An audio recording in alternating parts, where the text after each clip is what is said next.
Hey guys, today we're going to talk about COVID encouraged addictions. Things that seem to be promoted more since we're locked up or locked down or things are going crazy. One thing is it just me, or does it seem like it's a lot more socially acceptable and even encouraged for alcohol and drinking? Maybe it's just because I'm drinking a hell of a lot more now and it shows in every way.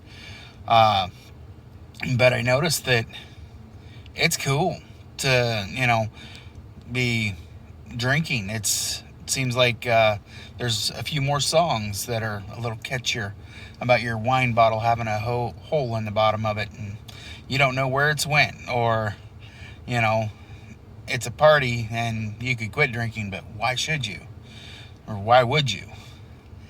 And these are becoming more and more popular. Uh, I think it's a dangerous, slippery slope. If I could speak, no, I haven't been drinking yet. Dangerous, slippery slope. That shouldn't be a tongue twister for me. But I think there's a thing with addiction that most people don't realize. And even if it's not drinking, look at how much shopping is going on.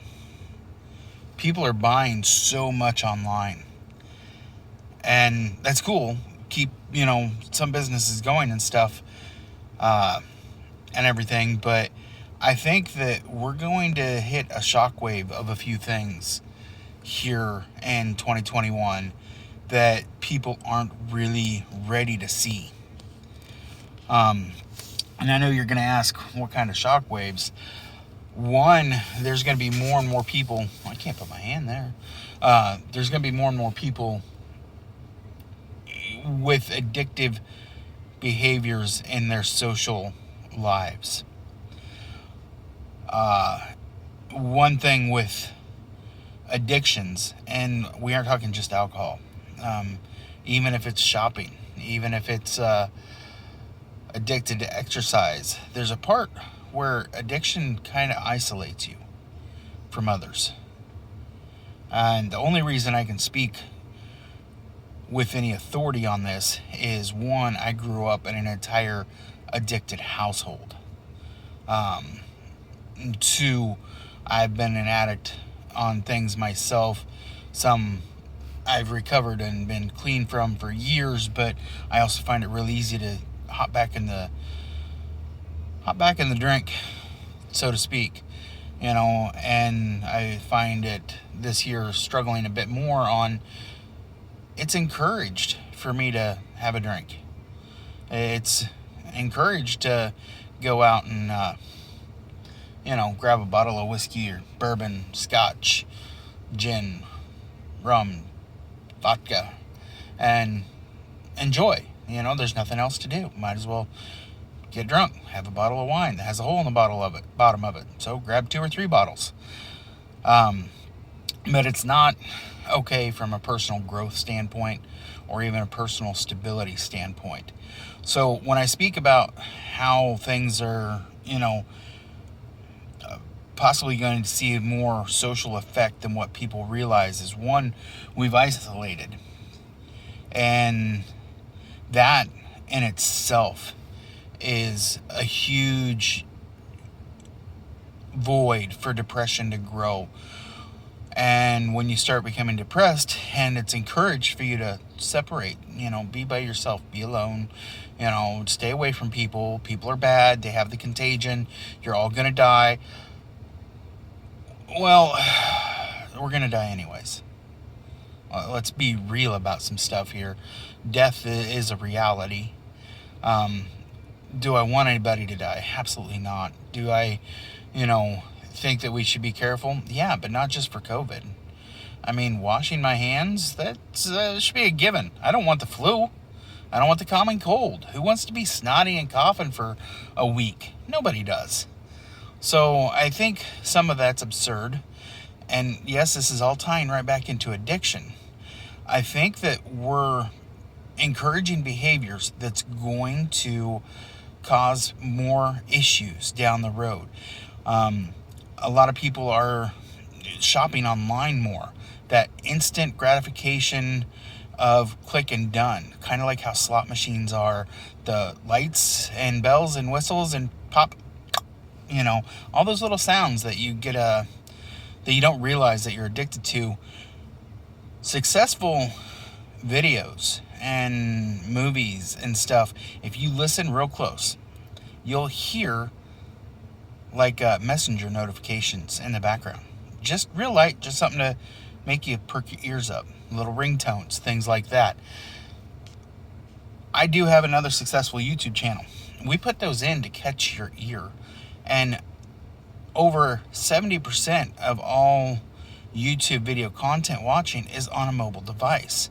Well, if you're watching it on a device and then all of a sudden you hear this pop, you're right back on it. So all these things are promoting addictive behavior, from socially acceptable alcohol, socially acceptable shopping, socially acceptable separation or isolation. All of that's cool now and encouraged.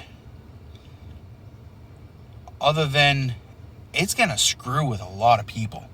Not everybody can handle that. Not everybody's prepared for it. So you're going to see things that are going to be damning. You'll also see influx of excessive risks. See, addiction has many forms and has many responses. People will respond differently. Self-isolation, somebody will fall into where they always want to be isolated. Other people will have to be around other people. It'll come to a point to where they have to, and taking risks and doing things above and beyond. Like a sex addict, they get to a point to where they don't care who, it is the act. And I'll go into, I think, explaining some things of addiction a little bit more in life, that especially if there's interest in it, it's not what most people think. It's not a chemical imbalance. It's not necessarily a disease. It's not a DNA thing, where a lot of people are going to go, no, that's what the doctors tell me. It's okay. It's a disease that I have. Psychologists only study certain areas, and most of it is with chemical manipulation of your brain or imbalances. You'll find that people say, oh, you have this imbalance of these chemicals. I'm not going to get into all the detailed big words, but with that, you'll see they mainly prescribe pills. Well, why do I need a pill? Because you have a chemical imbalance. Okay. Even if I do, let's play along. How does this one pill isolate that one area? It's science. Okay. And it can. Great. But does doing that, let's say it promotes a certain force of that chemical or that reaction in your brain, does that deplete its ability to make it on its own when you force it out?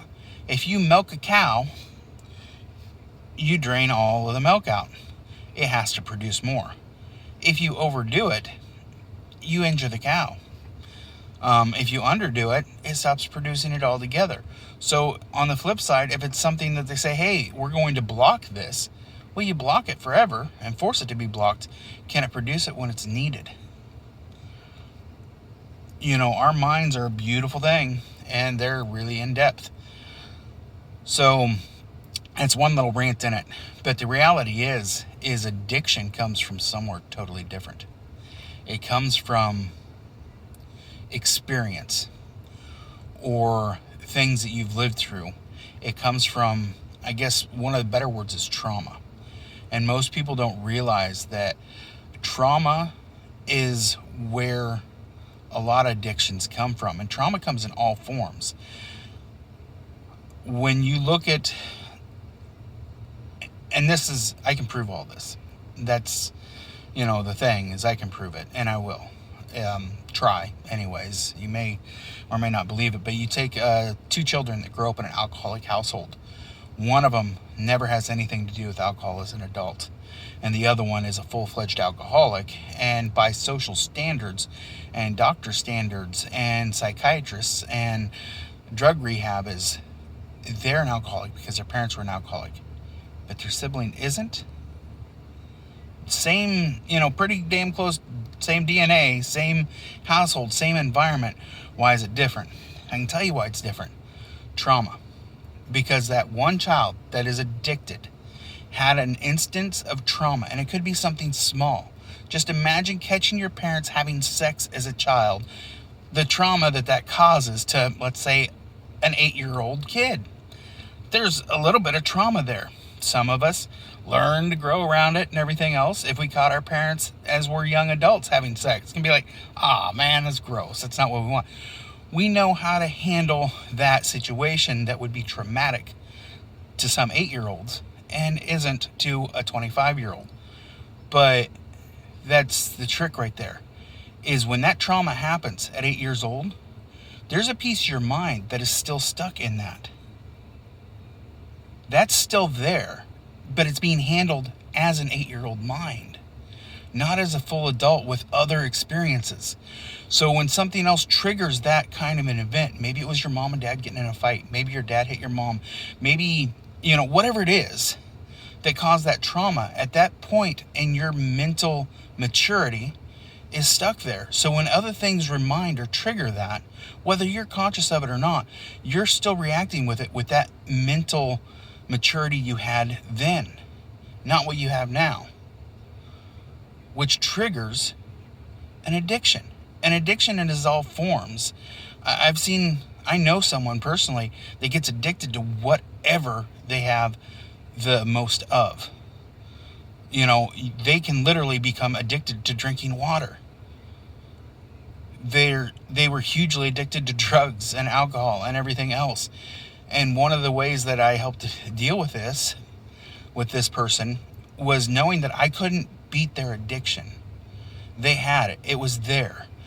And mentally being able to get to them with that is up to them. They're the ones who have to get there. But you can use some of that addiction in a positive note. Turning to exercise, to walking, to promoting that addictive behavior and controlling it. Anyways, that's all I got time for today. Comment. I'd really like to see some comments on some of this. I'll try to get this posted, but let me know what you think. Let me know if you want me to go into more detail on it, and I'd be happy to, because I've got a lot of experience to work with. So anyways, thanks for watching, guys. Have a wonderful day. Stay blessed.